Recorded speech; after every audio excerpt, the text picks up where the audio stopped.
Здравствуйте, дорогие юные друзья. I would like to have your jeans and your sunglasses. I can offer you a good money for them. Do you want to take my jeans off? Yes. Why not?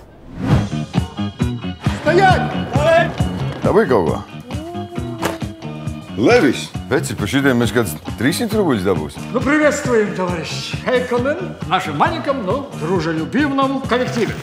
Es gribu zināt visu, kurš dzer kolu, kurš klausās brīvā Eiropu un kurš velns par āsu pārgriež translācijai vadu. Tik sakot, visu laiku kādu vaktē, nekā nav. So, do you have a girlfriend? No.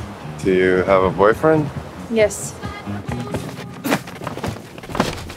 По нашим данным, вы представляете опасность для общества.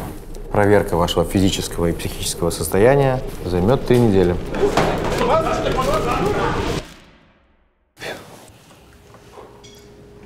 Mēs taisīsim džīnus.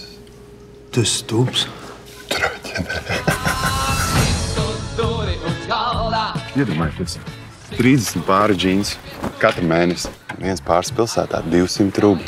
Puse jums. Vienkārši tā. Tie nav tikai džins, tā ir kā ienaidnieka lode, kas ir tēmēta uz mūsu sociālistisko sabiedrību. izskatās, ka viņiem vispār nenokā vairs no tēla. Pagājušajā nedēļā tā bija konservatorija, tagad balerīnas. Стоять! Место! Джинсы, куришь! Джинсы, куришь!